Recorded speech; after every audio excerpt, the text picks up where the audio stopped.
So, hello, my name is Aaron Day. Can everyone hear me in the back? Yes? Okay. I have the luck and honor to take the next 30 minutes of your time. Thanks again to Henning, Peter, Jana, Paul, I forgot the rest. The rest of the group that put this together today for having me. Ich kann Deutsch gut verstehen, aber ich klinge nicht so klug auf Deutsch. So heute rede ich in English, aber nehme ich gern Fragen auf Deutsch. So I've lived in Berlin since 2001. I've been working with user experience, interface, usability, and branding projects since 98. 89, I didn't really have any idea about that. Starting with some freelancing from meta design, moving on to a job at Method in San Francisco, having my own consultancy for 7 years, and now I serve as the head of experience innovation at Icon Mobile here in Berlin. I've worked in the US, Germany, England, South Korea, and recently a few weeks in China.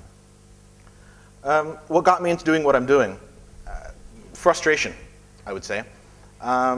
It's mainly the dissatisfaction with the way that a lot of companies develop interfaces, products, and services, be they soft or hardware related. Engineers tend to bend users into painful shapes so that software and hardware can function. Feature creep style marketing steals our time. Boring design fills the web. All these things get me going. That said, I like machines. We're friends. I'm not here to split hairs over the definitions of interaction architecture, information architecture, user experience design, nor am I here to drop a lot of buzzwords or try to impress you with some 3D graphics of futuristic handies. I am here mainly to get everyone excited, I think, about the presentations and the speakers will follow today, because that's where you will see the real experts working their magic. You might be saying, look, Aaron, we're just trying to build something and get bought out by Google or Nokia. Tell us something that will make money now and save the lecture for later. Fair enough, but these companies want properties that are in some way viable for the future. And they need to exist in environments beyond the browser. Does the interaction pattern for your online application work on a tiny screen, in a car, with or without multi-touch? What if you can't see it? Does it still exist? What if the electricity is off? Do you still have a product? So, as I said, I hope to motivate you, ask some questions, maybe brainstorm. Maybe all I do is piss you off. That's good. Stay for the rest of the speakers so you can say the American was wrong. So, hello. Come on. Henning encouraged me not to be limited in this talk and to go blue sky, if you will. For me, blue sky means 10 to 15 years in the future. And so what better place to start than with a user from the future? As someone rather obsessed with the notion of time and being a recent father, I'm forced to ask myself, what will my child experience as he grows older? How will he spend his time engaging with the world to negotiate the basic activities of life, take out a checking account, deal with the bank, communicate, etc.? So, meet your future customer, Avo. There's Avo. At this time, Avo likes breasts, naps, and Pampers. But I get the feeling his interests and needs will change as he gets older. Eventually, he'll be using some kind of technology to communicate with his family and friends. He'll need to organize his stuff, his content, whatever that it's going to be, and so on. How easy will this technology be for him to use? Will he be forced to search for drivers if he's using a PC, or troll through the extension sets on Macintosh 9 to try to find the conflicts? No.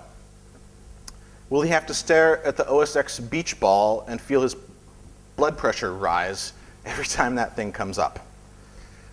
I hope not. Will he spend his days looking at a little tiny screen, trying to figure out how to copy and paste something from an SMS you just wrote and send it to somebody else? No. Will he be forced to fill out an online form every time he wants to join a community or subscribe to a service. Avo de Dudelbergerstraße 9 Vorderhaus, blah, blah, blah, blah.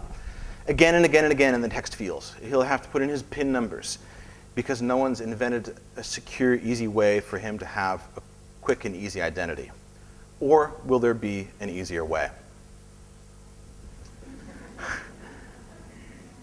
So will the applications and services that emerge from what we are calling today Web 2.0, whatever that is, provide him with secure, efficient, and needed technology that will enhance his life, or will he always have this creeping doubt that something's going to waste his time, break, crash, or be confusing? Finally, when he's 14, 15, will he end up using any of the products and services that we have developed today? Will he use anything that I've made for helping design hardware, any of the audio design that I've done, or will it be gone? Will what we do today be somehow viable for the future? Yes, I thought so. So thanks, Avo. We'll check back in 14 or 15 years. By then, we will have made sure that technology really is an enabler and isn't trying to dictate our actions or lock us down. Yes. So, onto it. What do I want to say today? Technology changes, human factors don't. All things being equal, the product or service with the better usability and user experience will win, right? Maybe. I'll get to that. Whatever the case, usability and user experience professionals are needed to make it work, because I believe we've just made more mistakes. Anyone who tells you they're an expert and they've just graduated from college, well, they might be an expert in some things, but they probably haven't made enough mistakes. So they made more mistakes. I saw this in the hospital recently, and I thought, yeah, I wonder how they figured that out, not to do this. I really love living in Germany because, unlike the States, in the States, if you fall down in the supermarket, you can sue people and all this sort of stuff, and here you fall down, they're like, hey, get up, come on. So, Web 2.0 applications, or whatever they are, must work in the mobile channel. This is the criteria for success. If it doesn't work there, why bother? And when I say mobile channel, I mean away from this, whatever that is. Finally, this is the beginning. If anything, we're in a sort of era of steam power in the way that we used the digital world to amplify or enable our existence. Software and hardware should save energy. It should amplify us. It should work like a transistor or an op amp, making the voltage bigger, not a resistor making it smaller. So, yeah, you said, hey, what was that bit about maybe after you showed some pictures of your kid and you hyped the mobile for us? Right, so great. All we have to do is add a couple kilos of usability, spray paint some UX design, and we're done. If usability is just a bunch of techniques, then we can just bolt them on to the project and we'll be finished. And if our product is, well, if it's less than stellar, good usability can fix that. No. These things can only help what is already there. I was talking to my friend David Lipkin from Method the other day, and we were talking about Web 2.0 applications, new online services. He sees a lot of them, and he said it better than I could. Yeah, what's it trying to do? He said people went through a phase that usability is some kind of holy grail, it's going to fix everything, and that's bull. What really works is an application or a service that has a razor-sharp focus, something that does something really well and has a clear point of view. Usability is important, but it sits below the big question, what is this thing trying to do? What's the best and easiest way for me to connect with content, with my stuff, whatever it is? It could be music, video, functions, etc. And what is pleasurable, what is desirable, and what maybe gives me an emotional contact.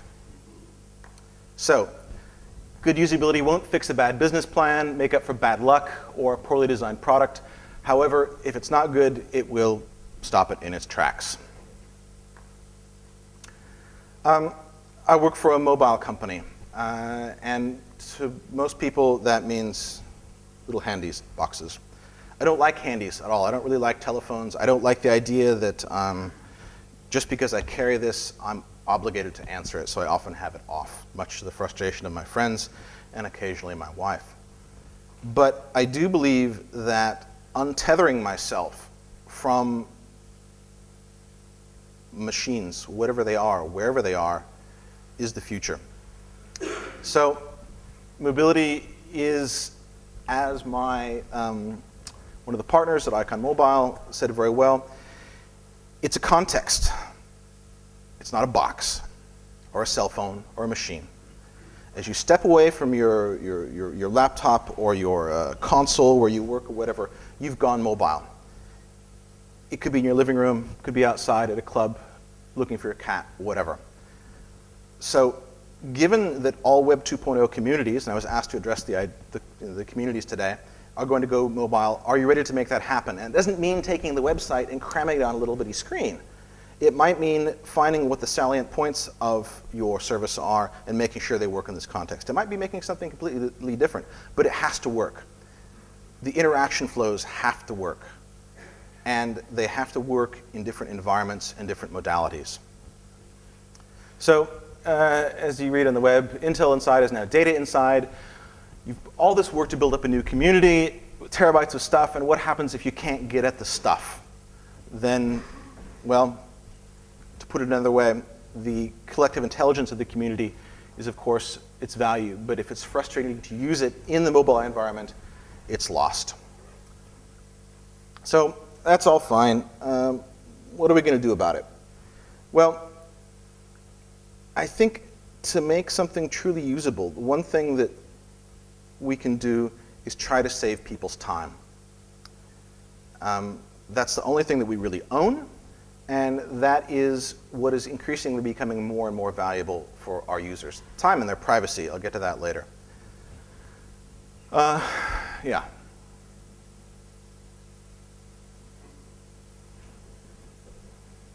Maybe not all of you have had to look at that, but I have a lot, and it just cooks me. And I see this as a metaphor for any time I'm trying to do something with a mobile device, with a kiosk, with a service, wherever. So simple solution. User experience and usability design can be a function of optimizing the user's time. I got these statistics from Wikipedia.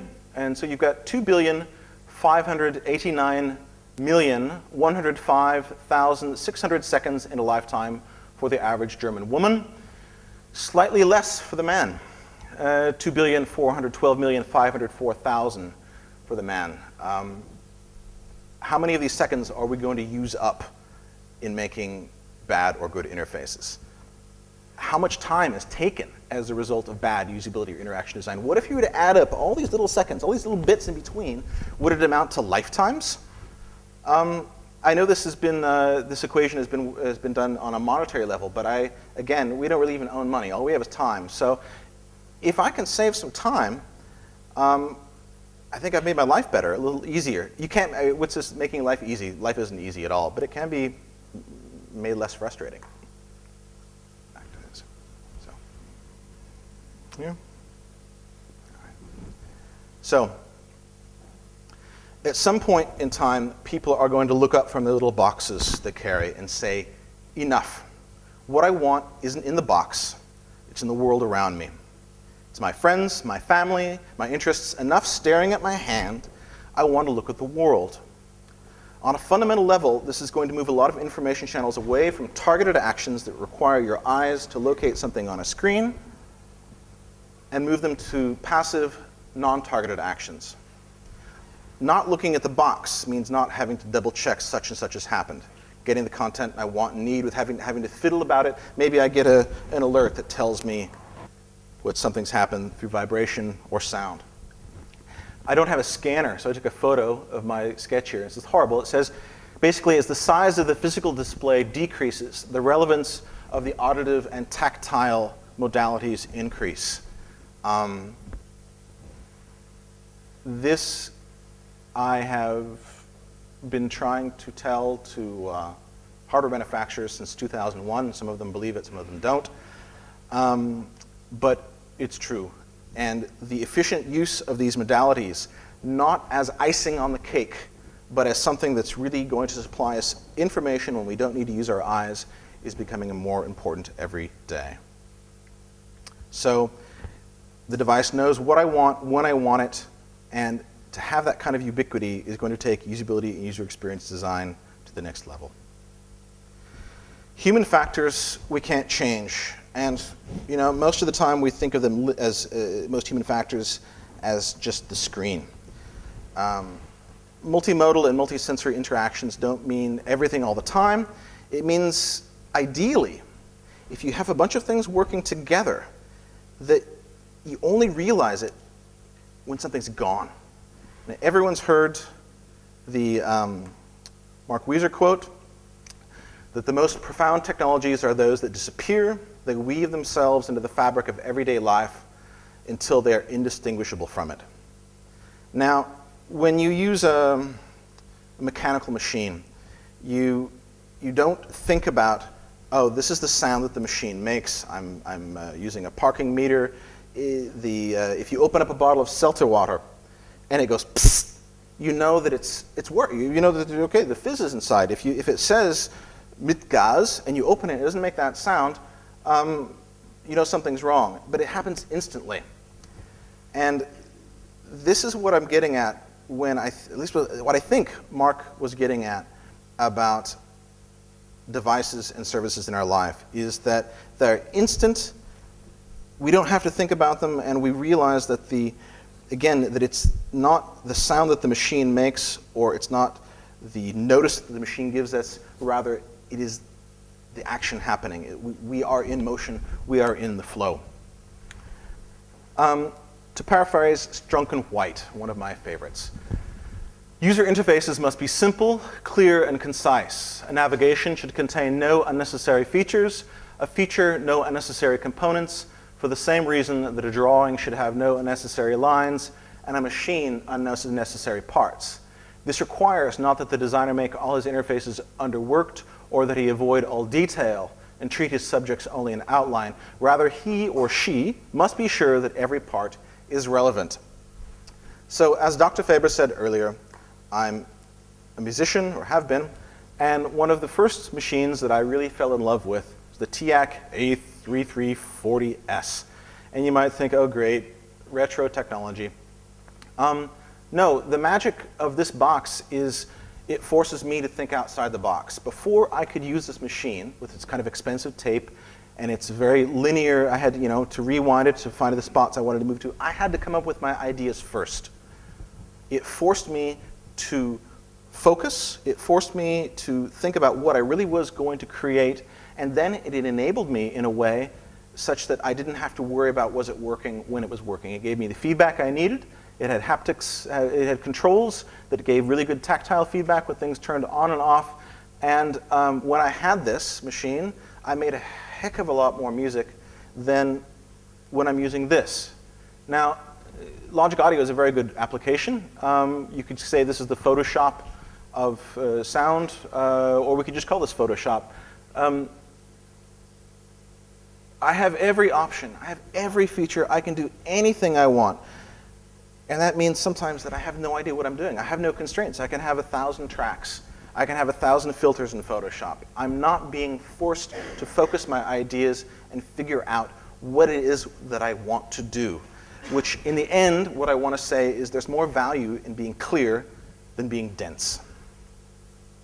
So, enough of this doom and gloom. Give me a positive example. Why don't you? Fine, I will. The Saling clicker, which isn't working right now on this device, from Saling Software. I often work with my machine with headphones on, and when I get a call, the system volume is automatically muted and then unmuted when the call ends. I don't have to change a window and then press pause. I save 3 or 4 seconds. I save that every day. I save that over weeks, etc. I didn't even know that this feature was here when I bought the software. It just appeared, it worked, it disappeared. Fantastic. Which leads me to When we talk to clients a lot, I hear or have heard people saying, we want something with a wow. And that's fine, but wow is just a short-lived burst of serotonin. And if you press the wow button too many times, it gets old, it gets boring. As opposed to aha, which, like I discovered with the software on the phone, I didn't even know it was there, and I was a little confused at the second. Why did the music go off? And then I realized, okay, so since it's got a connection, a Bluetooth connection, it's doing it for me, and then I started thinking about immediately possibilities of what else I could do with this. And I think that if you can put that in a device or a product, I mean, that's worth gold. Mental models are changing. There's a whole new generation of kids growing up with digital GUI-based interfaces, and they're going to grow up with them through their life. What aspects of this digital world will I take through me with my life? Will they show signs of wear and tear as testament to my existence, or will they always look the same every day, and then I'll update them and they'll disappear, and in effect, it seems like they are living forever, yet they're reminding me very much that I'm mortal. And this emotional relationship, I mean, I have it with some machines. I have it with a little bit of software even. But I think we have a long ways to go. And in particular, when we're talking about communities and sharing content with our friends, this emotional connection, eventually, you might get tired of looking at Facebook. What happens when people are like, I don't care anymore, or I want my data back? Building that emotional connection, I think, is the challenge. To me, is my challenge for the next years to come. Can I convince clients to put the money into it? I don't know, but I'm certainly going to try. I've even been giving this a name lately. I've been calling it confident nostalgia. Nostalgia would be if I just looked at my old tape machine like, those were the good old days. But if I can somehow feel like this emotion that I have for these things that worked really well are moving me forward, then it has value for me in my day-to-day life. They become perhaps unconsciously familiar. So I'll wrap this up with a few points here. I don't mean to pick on one of the sponsors, but one of the things people have asked me as sound designers is, what makes the best sound logo?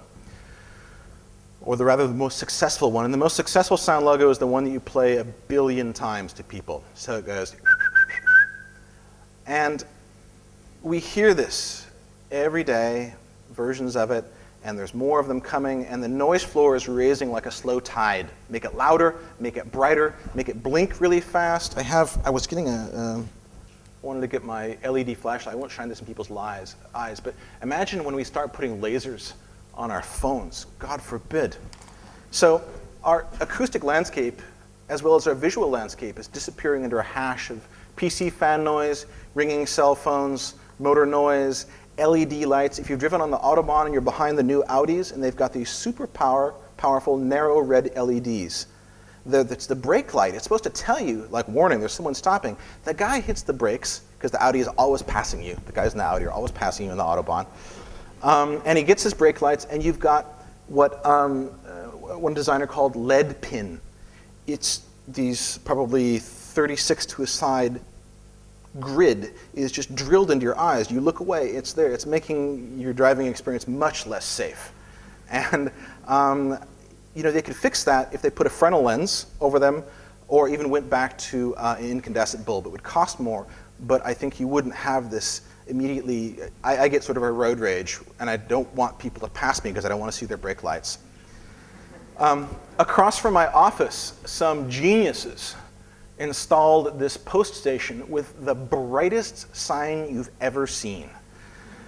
And if you look across, this is what the house looks like. I didn't have to have that high of a ISO to get this picture. The whole building is bathed in this sort of zinf yellow light.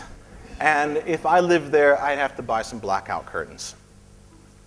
So I'm ranting about this stuff, but all this technology is getting cheaper and smaller and may eventually work its way into the mobile devices. It's one of the things I'm working on right now, is light and how it works with mobile devices. I can't talk much more about it, but trust me, I'm trying to make it more user-friendly.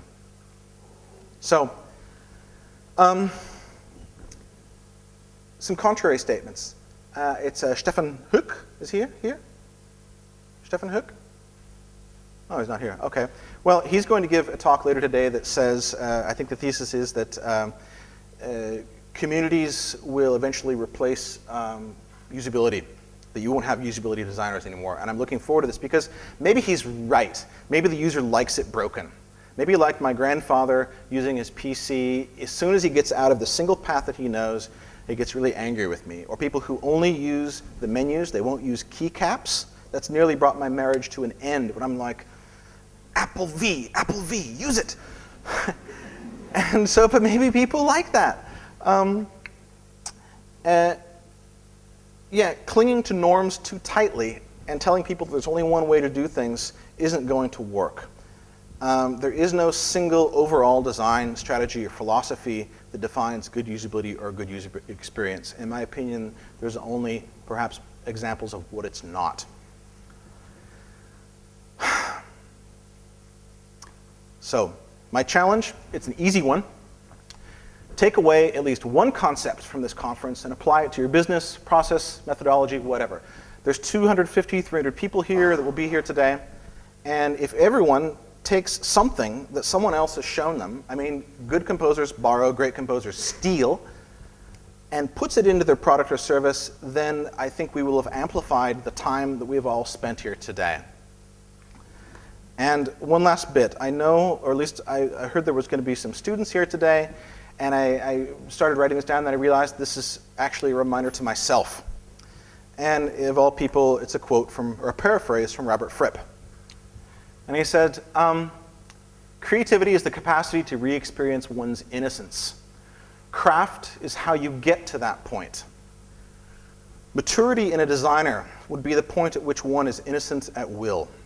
At that point, the relationship between the design and the designer is direct and reliable. The relationship with creativity is most often mysterious. When it works, you can never tell. You can only guarantee, you can never guarantee, you can only put yourself in a place where it's most likely to happen. Sorry, I bubbled the last bit. I really believe this. I can't, people say, all right, we want to make sure we've got 4 hours, we're going to be creative now. Maybe, maybe not. And that leads me back to my statement about making more mistakes. If there's one very small criticism I may make about sometimes living in Germany is if you make a mistake, you are punished. At least if you fail on a loan here or your business goes out, you're never going to get money from the bank again. And sometimes the upside, maybe not recently, the finance crisis, but in the States, if your business goes down and you try to make a new one, they're like, oh, great, you've already been through the grinder, we'll let you have some more money to give it another try.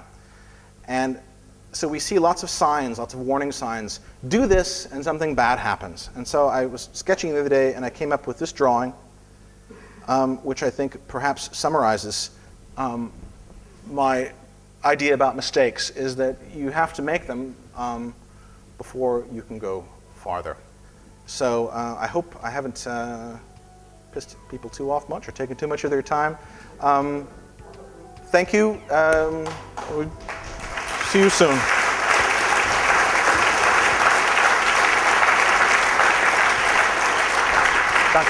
With me here? Stand with me here? Yeah, if you like. I think some questions. Yeah. Thanks a lot, Aaron, for your very vivid and stimulating contribution. As you told us, we can also ask questions in German or in English.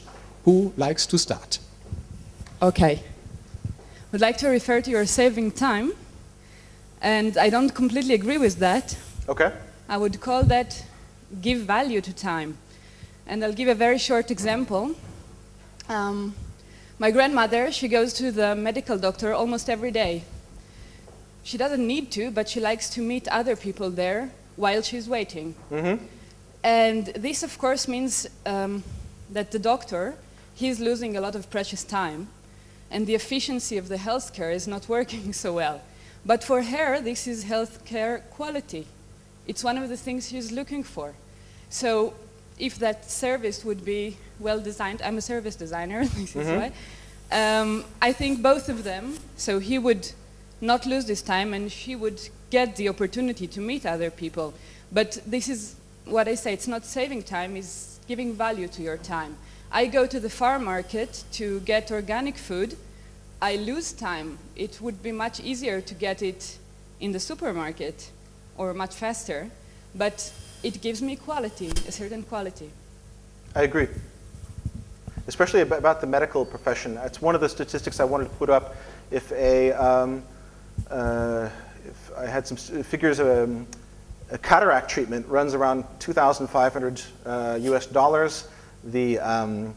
The doctor, from that, he only spends about 20 minutes, but bills around $800 an hour on this because it takes 3 hours to get the rest of the time to check the person in the hospital, and by the time they make it to the doctor, they're scared, they're frustrated, etc. And I think that this, yes, I agree, not just saving time, but yeah, making it better. And all these dead, I don't know who said to live without dead time. And I try to figure that out when I'm at the bus stop or I'm waiting for something, and to do it in another way other than staring at this, and to not have advertisements shouting at me the whole time as well.